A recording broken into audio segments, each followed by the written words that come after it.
ಆ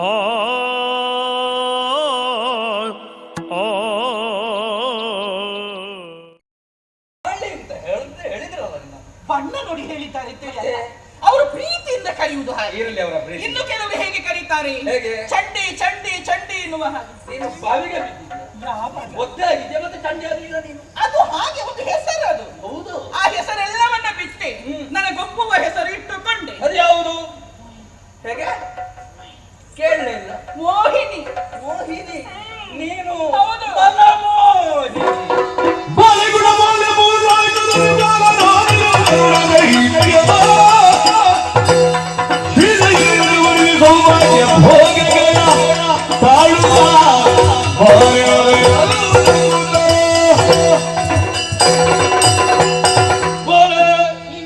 ಗುಣಮಾಲೆ, ನಿನ್ನ ಮಾತುಗಳನ್ನು ಕೇಳಿದಾಗ ಪರಮಾನಂದವಾಗುತ್ತಾ ಇದೆ. ನಿನಗೆ ಹೇಳುವವರಿಲ್ಲ, ಕೇಳುವವರಿಲ್ಲ, ಹಿಂದೆ ಇಲ್ಲ, ಮುಂದೆ ಇಲ್ಲ, ಇಲ್ಲವೇ ಇಲ್ಲ. ಈಗ ನಾನಿದ್ದೇನೆ ರಕ್ಷಕ. ಅಂದ್ರೆ ಬಾರೆ ನನ್ನನ್ನು ಒಲಿಸು. ಹಾಗೆಂದು ನನ್ನನ್ನು ಸಾಮಾನ್ಯ ಅಂತ ತಿಳಿಯಬೇಡ. ಮೂರು ಲೋಕದಲ್ಲಿ ನನ್ನ ಅಧಿಕಾರವನ್ನು ಸ್ಥಾಪಿಸಿ ಸರ್ವತಂತ್ರ ಸ್ವತಂತ್ರವಾಗಿ ಮೆರೆಯುತ್ತಿರುವಂತಹ ಅರುಣಾಸುರನಾಗಿ ನಿನ್ನ ವಿಚಾರ ಬಗ್ಗೆ ಅದೆಷ್ಟೋ ಕೇಳಿ ತಿಳಿದುಕೊಂಡು ಬಿಡುದು ನಾನು. ಹೌದೇ? ತಿಳಿದಂತಹ ವ್ಯಕ್ತಿಗಳು ಕಣ್ಣೆದು ಬಂದಂತೂ ಮಾತಾಡುವಂತಹ ವೇಳೆಯಲ್ಲಿ ಪರಿಚಯ ಸಿಗದೇ ಹೋಯಿತು. ನನ್ನ ಬುದ್ಧಿಗೆ ನಾನು ಅರಿತುಕೊಳ್ಳಬೇಕು ಅಷ್ಟೇ. ಆದ್ರೆ ಒಂದು ವಿಚಾರ, ಏನು? ನೀನು ಇಲ್ಲಿ ಬಂದು ಈ ರೀತಿಯಾಗಿ ಮಾತಾಡುವ ಕಾರಣ ಏನು ಇದು ಹಾಗೆ ಅರ್ಥ ಆಗುತ್ತಾ ಇಲ್ಲ ನನಗೆ ಸರಿಯಾಗಿ. ನಿನ್ನನ್ನು ನೋಡಿ ಬಯಸಿದ್ದೇನೆ. ನಿನ್ನ ಭಾಗ್ಯದ ಬಾಗಿಲು ತೆರೆದಿದೆ.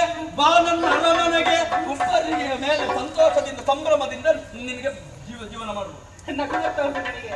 ನಿನ್ನ ಈ ಮಾತು ಕೇಳುವಾಗ, ಅದರಲ್ಲಿ ನಿನ್ನ ಹೆಸರು ಕೇಳುವಾಗ ಹಿಂದಿನ ಒಂದು ಕಥೆ ನೆನಪಾಗುತ್ತಾ ಉಂಟು. ಅದ್ಯಾವುದು ಕಥೆ? ಹಿಂದೆ ಒಬ್ಬ ಇದ್ದರಂತೆ ಶುಂಭ ಎನ್ನುವವನು. ಸ್ವಾಮಿಯೇ ಶರಣು ಶರಣು. ಅದೇನು ನಿನಗೆ ಭಕ್ತಿ ದೇವರು ಅವನು. ಅವನ ಒಂದು ವಿಚಾರ ಹೇಳ್ತೇನೆ ನಾನು. ಕಾನನದಲ್ಲಿದ್ದಂತಹ ಕಾಮಿನಿಯ ಮೇಲೆ ಕೈ ಮಾಡುವುದಕ್ಕೆ ಹೋದಂತಹ ಕಾಲದಲ್ಲಿ ಕಾಮಿನಿಯ ಹೆಮ್ಮಾರಿಯಾಗಿ ಬಂದು ಅಂತಕನ ಆಲಯದತ್ತ ಅಟ್ಟಿದ್ದಾಳೆ ಎನ್ನುವ ವಿಚಾರವನ್ನ ಕೇಳಿದ್ದೇನೆ. ಹೇಳಬೇಡ. ಯಾಕೆ? ಕೇಳಿಕೊಳ್ಳುವುದಕ್ಕಾಗುವುದು. ಏನು ಮಾಡೋಣ? ಭಾಗ್ಯವಿಲ್ಲದೆ ಹೋಯಿತು ಉಳಿಸಿಕೊಳ್ಳುವುದಕ್ಕೆ. ಹೌದೌದು. ಆ ಕಾಲದಲ್ಲಿ ಕಾಡಿ ಭವನವನ್ನು ಕೊಡುವಂತಹ ಕಾಲದಲ್ಲಿ ಅರುಣ ಓಡಿದ್ದಾನಂತಲ್ಲ. ಓಡಿದ್ದಲ್ಲ, ಪಲಾಯನ ಮಾಡಿದ್ದು, ತಪ್ಪಿಸಿ ಎರಡು ಒಂದೇ.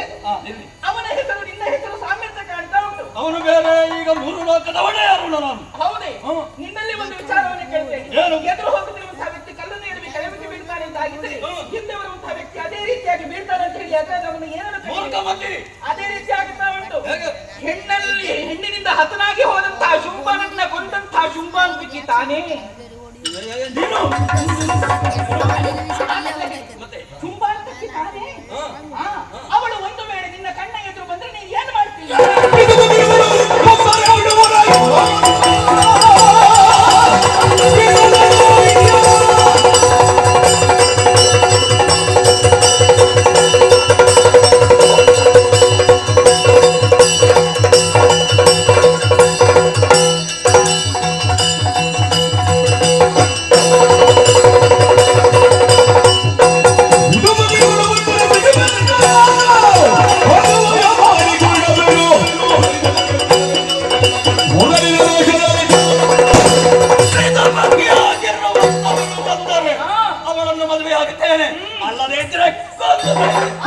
ಯಾಕೆ ನೋಡ್ತಾ ಇದ್ದೀಯ?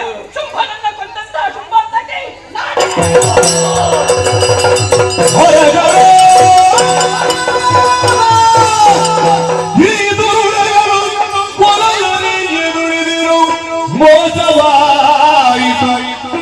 ಹೊರೆಯು ಶುಂಭಾಸುರನ ಋಣವನ ಪರಿಹರಿಸಲಿ ನೊಳೆಯತು ಸಾಧ್ಯವೋ? ಹೊರಗರ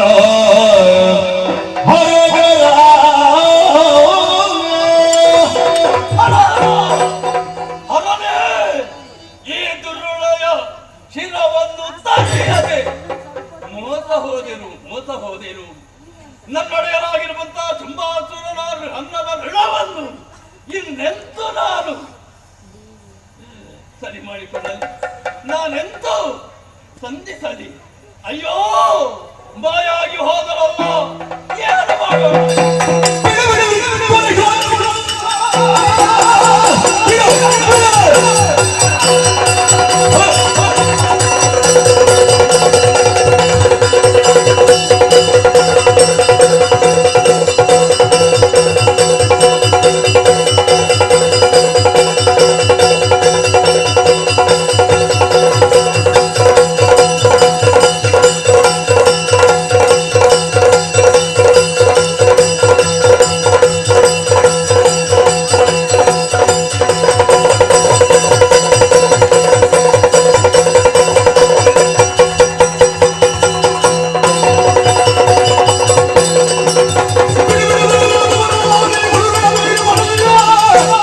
ಮನದಿ ಎಡಬಡಿದು ಹತ್ತಿರ ಉಂಡ ಬಗೆದು